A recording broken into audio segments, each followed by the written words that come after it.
Halo Kak, kenalin aku Amanda dari Ikom 23. Hari ini aku sama teman aku, Shell dan Devina, mau wawancarai Kakak.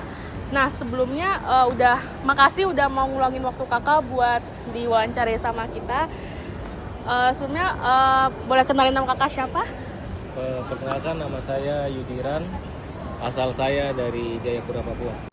Oke Kak, boleh nggak sedikit ceritain tentang asal daerah dan suku Kakak itu di mana sih? Kalau asal suku saya dari suku Meyu, Kampung Kenyem. Cuma kalau saya dari kecil hingga saat ini, kalau di Papua saya tinggalnya udah di Kota Jayapura. Kebetulan Kota Jayapura itu udah maju, jadi gitu ya, bisa Kak, dibilang ya? salah satu kota paling modern sekarang di Papua. Wow. Oke Kak, selanjutnya menurut Kakak masyarakat di daerah Kakak itu lebih menekankan kebersamaan dan solidaritas atau lebih menghargai kebebasan dan prestasi sendiri? Kalau untuk yang saya rasakan sendiri, sudah pasti dari budaya kita itu sudah pasti kita mengutamakan kebersamaan. Ya. Tetapi memang ada beberapa orang yang memang kepribadiannya memang individunya sangat kuat, jadi tidak mengutamakan kebersamaan itu. Oh, gitu ya Kak. Berarti lebih ke kebersamaan gitu ya? Iya, kalau secara garis besar apa yang saya alami sih secara kebersamaan. Oke Kak, kalau misalnya contohnya boleh nggak Kakak kasih tahu dalam kehidupan sehari-hari tuh misalnya kayak di keluarga, sekolah atau di mana gitu, gimana? Mungkin kalau saya kasih contoh kebersamaan itu mungkin di tetangga. Jadi kita kalau di lingkungan saya itu kalau ada orang yang meninggal, duka, itu biasanya kita sebagai anak muda itu suka ada namanya jaga malam. Jadi dari malam hingga subuh atau pagi itu biasanya kita jaga jenazahnya dengan menyanyi. Terus makanan-makanan juga disediakan oleh para tetangga-tetangga yang tinggal di sekitar. Berarti itu anak-anak muda aja yang ngejaga ya berarti ya? Iya, biasanya anak muda. Oke. Oke Kak, dalam berkomunikasi apakah orang daerah Kakak lebih suka berbicara langsung dan terbuka atau lebih memilih berbicara dengan hati-hati dan penuh makna supaya tidak menyinggung orang lain? Gimana tuh Kak? Kalau secara keseluruhan masyarakat Papua mungkin saya nggak tahu karena pasti tiap orang beda-beda. Ya. Cuma kalau di lingkungan saya yang saya alami itu biasanya kita tuh lebih menghormati orang ketika berbicara. Jadi kita tuh berbicara dengan kehati-hatian dan tidak langsung straight to the point yang bisa bikin orang jadi sakit hati. Oke. Berarti kita lebih menghargai orang lainnya gitu kalau berbicara sopan, ya. Jadi Ya. harus mengenali lawan bicara, apakah Oke. bicaranya dengan anak muda apa dengan orang tua. Oke. Kalau menurut Kakak sendiri, kenapa cara komunikasi seperti itu tuh lebih penting? Menurut saya sih itu penting karena memang itu budaya ya. Jadi memang budaya itu harus dijaga, apalagi ini budaya yang positif. Jadi bisa membuat kita menjadi orang baik, dikenal menjadi orang baik, dan juga bisa menghormati satu sama lain. Oke Kak, apakah kepercayaan terhadap roh nenek moyang, adat, dan alam masih punya pengaruh dalam kehidupan masyarakat di daerah Kakak saat ini? Mungkin kalau secara keseluruhan itu memang ada, cuma kalau di daerah saya mungkin lebih kepercayaan adat. Itu saya kasih contoh misalkannya di lingkungan tempat saya tinggal ada pasangan suami istri yang meninggal. Ya. Ketika pasangan suaminya meninggal, itu istrinya biasanya tuh potong rambut bagian ujung bawahnya dan membuangnya ke laut. Itu sebagai salah satu bentuk dia mengikhlaskan orang terdekat untuk pergi.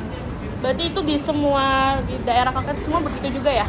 Ada beberapa, karena kan kalau mau dibilang saya udah tinggal di Kota Jayapura, jadi udah cukup modern. Jadi memang hanya beberapa aja, nggak. Oh, berarti cuma di daerah-daerah yang daerah-daerah yang Ya mungkin kalau daerah-daerah dalam yang gitu ya? agak ke dalam mungkin lebih sering. Oke. Selanjutnya Kak, menurut Kakak nilai apa yang paling dijunjung tinggi oleh masyarakat sana? Contohnya kayak gotong royong, kayak rasa hormat, kejujuran, atau misalnya keharmonisan? Kalau yang saya rasa semua nilai itu dijunjung tinggi. Terutama kalau yang saya lihat itu adalah nilai saling menghargai.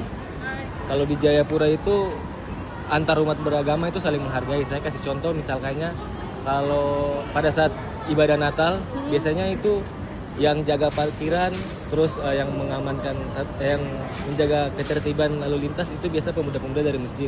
Nah, begitu pula kebalikannya, jika pada hari-hari raya besar agama Muslim, kita pemuda Kristen yang turun ke jalan untuk mengamankan ketertiban hari raya.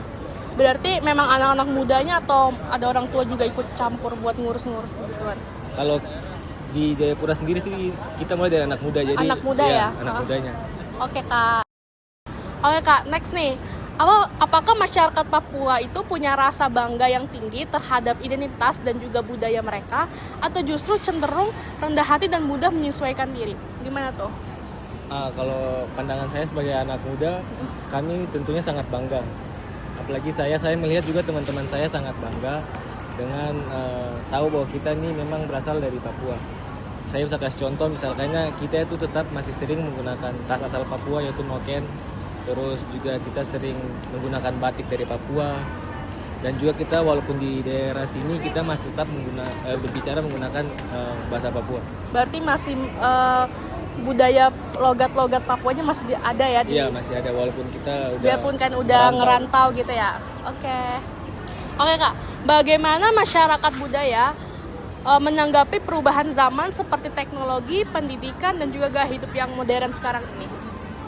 Kalau menanggapinya, kalau saya sebagai anak muda Papua melihat bahwa perubahan ini cukup bagus karena banyak menambah wawasan dan juga pengertian-pengertian baru yang dapat kita tahu di perubahan modern ini.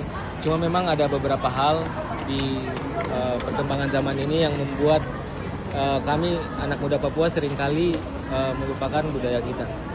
Mungkin karena pengaruh mereka ngerantau kali ya, kayak gitu ya? Iya, bisa jadi. Jadi ada nilai-nilai yang mungkin budaya dari luar yang ketika ngerantau pulang ke kampung masih terbawa. Oke Kak, last nih.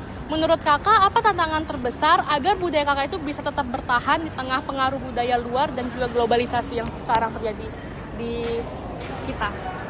Kalau tantangan terbesar ya sudah pasti yang seperti saya tadi bilang, banyak budaya-budaya dari luar masuk. Tetapi ini kembali lagi kepada kita sebagai anak muda, kembali kepada diri sendiri, bagaimana kita bisa menjaga budaya kita di tengah banyak budaya asing yang masuk, dengan tetap kita menjaga nilai-nilai seperti tadi saling menghargai, mungkin dengan budaya menghormati lawan bicara, seperti menghormati orang tua dan lain-lainnya. Kalau lifestyle mereka gitu, apakah mereka ada bawa ke daerah Kakak gitu, kayak maksudnya dari lifestyle luar tapi dibawa ke ke kota Papua gitu? Oh, kalau itu sudah pasti, karena seperti yang saya bilang tadi, kota Jayapura kan merupakan salah satu kota terbesar. Jadi sudah banyak sekali gaya-gaya hidup yang masuk ke kota Jayapura. Tentunya mungkin bisa dilihat dari cara berpakaian, mungkin musik, dan ya bisa dibilang segitunya. Oke Kak, sekian wawancara kita hari ini. Thank you so much ya Kak udah ngeluangin waktunya buat wawancara, jadi teman-teman juga bisa tahu gimana sih budaya di Papua itu seperti apa, pandangan mereka terhadap budaya Kakak sendiri. Thank you ya Kak. Terima kasih. Bye.